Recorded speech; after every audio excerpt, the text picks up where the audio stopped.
अपने पसंदीदा शो के फुल एपिसोड देखने के लिए अभी डाउनलोड करें दंगल प्ले ऐप।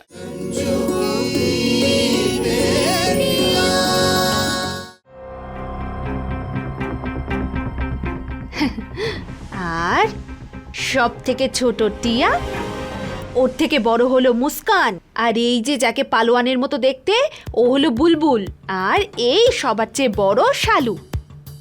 টিয়া আর মুস্কান স্কুলে পড়ে আর বুলবুল আর শালু কলেজে পড়ে। মা, কে এটা? হ্যাঁ, দেখি একবার আমি।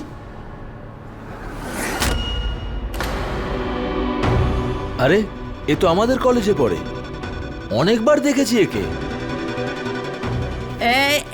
লাকি ভিকি, আমি বলছি, ইনি না তোমাদের পিসি, যমুনা পিসি। পিসি? কি বলছো? আচ্ছা, তাহলে এই তোমার ছেলেরা? বেঁচে থাকো তোমরা বাবা। আরে, দেখতে তো একদম আমার মতোই হয়েছে। দেখে নিও, বড় হয়ে খুব নাম করবে ওরা। মা, তুমি এই মেয়েগুলোর ছবি দেখছো কেন? কি ব্যাপার? আরে ম্যাডাম কেন, আমি বলছি, এই ছবির মেয়েটা না তোমাদের বোন।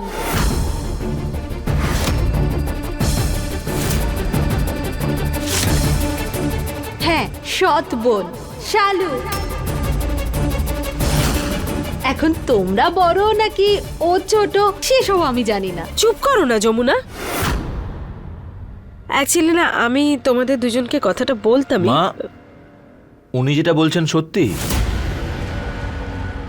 আমাদের কোনো সৎ বোনও আছে? আরে বোন নয়, বোনেরা।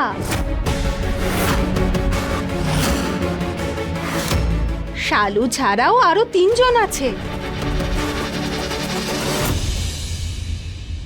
আরে কি ম্যাডাম, আপনি আমার ভাইপোতে জানাননি গুড্ডু দাদার যে আরেকটা পরিবারও আছে?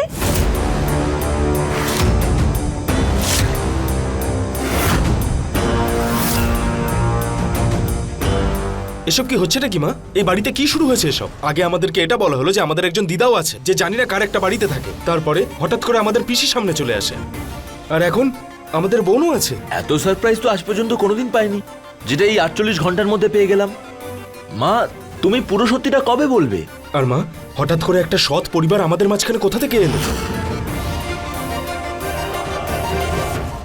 মা, কিছু তো বলো, কারা এরা? হে ভগবান, যে কথাটা আমি আজ অবধি তোমাদের থেকে লুকিয়েছি সেটা জেনেই গেলে।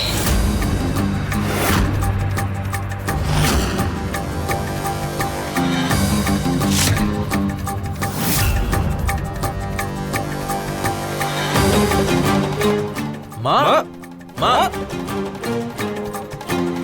সব ঘেটে ঘা করে দিয়েছো। আরে এখন এই ছেলেদের কিছু বলার দরকারই ছিল না, কিন্তু তুমি চিন্তা না করে, না ভেবে নিজের মুখ খুলে দিলে। কিন্তু ম্যাডামের মা, আমি তো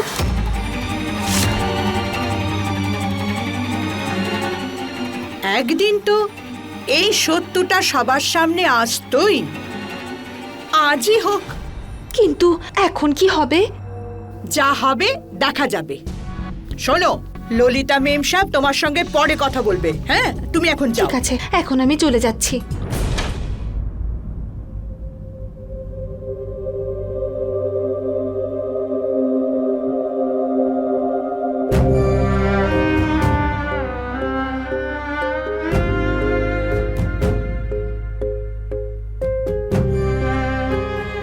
সরি মা, আমরা দুজন তোমাকে হার্ট করতে চাইনি। এতে তোমাদের কোনো ভুল নেই। তোমাদের সম্পূর্ণ অধিকার আছে এই তেতো সত্যিটা জানার। আর তেতো সত্যিটা হলো এটাই যে তোমাদের বাবার আর একটা বউ আছে।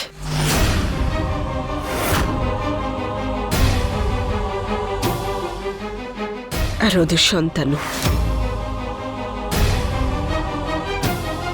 বাবার অন্য একটা ওয়াইফ? মানে এটা কবে, কিভাবে? এগুলো সব জোর করে চাপিয়ে দেওয়া সম্পর্ক, যা তোমার বাবা রক্ষা করার চেষ্টা করছেন। প্রথমে আমিও কিছু জানতাম না, যখন জানতে পারলাম তখন পাগলের মতো হয়ে গেছিলাম। তারপর ধীরে ধীরে সময়ের সাথে সব ভুলে গিয়েছিলাম। কিন্তু আবার এমন কিছু ঘটেছে যাতে কাটা ঘায়ে নুনের ছিটে পড়েছে। মা, তুমি একদম চিন্তা করো না। আমরা দুজন বাবার সাথে কথা বলবো, আর সব ঠিক হয়ে যাবে। কিন্তু বাবার এরকম করা উচিত হয়নি মা। না না, এতে তোমাদের বাবার কোনো ভুল নেই, ওনার কোনো দোষ নেই এতে। তোমাদের বাবা আগেও আমার সাথে ছিলেন আর আজও আছেন।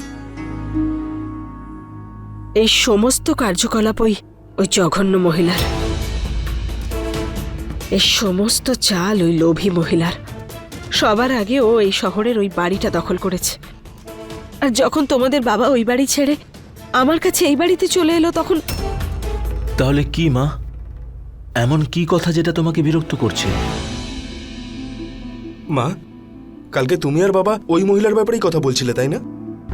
হ্যাঁ, আর এখন ওই লোভী মহিলা অন্য শহর ছেড়ে এই শহরেই চলে এসেছে ওর মেয়েদের নিয়ে, আর কোনো না কোনো বাহানা খুঁজে বেড়ায় তোমার বাবার থেকে টাকা নেওয়ার, কখনো নিজের জন্য, কখনো মেয়েদের জন্য, কখনো বিয়ে দেওয়ার জন্য। কিন্তু তোমাদের বাবার দায়িত্ব পালন করার জন্য নিজের বন্ধুর ছেলের সাথে ওর মেয়ের বিয়ে ঠিক করেছিল। ওরা কৃতজ্ঞতা দেখানোর বদলে ওই মা আর মেয়েরা মিলে তোমাদের বাবাকে অপমান করেছে আর সম্পর্কটা ভেঙে দিয়েছে। মা, আমরা দুজন প্রথমবার তোমার চোখে জল দেখলাম। মা, আমরা সবকিছু সহ্য করতে পারি, কিন্তু তোমার চোখে জল আমরা সহ্য করতে পারবো না।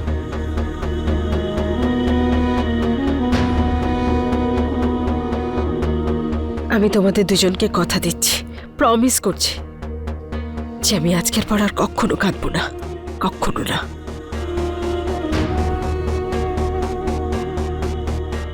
কাঁদার দলে তোমাদের মা পড়ে না, তোমাদের মা কাঁদায়। দ্বিতীয় বিয়ে করা সত্ত্বেও তোমাদের বাবা আমাকে কখনো দুটো সম্পর্কের মাঝখানে ঝোলায়নি। আমি তোমাদের বাবাকে ভরসা করি, কিন্তু ওই মহিলাকে নয়। তবে আমি কথা দিচ্ছি, ওই মহিলাকে ওর মেয়েদের সাথে তোমাদের বাবা থেকে যদি দূরে না সরাই, তাহলে আমার নাম ললিতা নয়। আর তার জন্য আমাকে যা যা করতে হয় আমি সবকিছু করব। আর মা, এই লড়াইতে তুমি একা নও, আমরা দুজনেও তোমার সাথে আছি।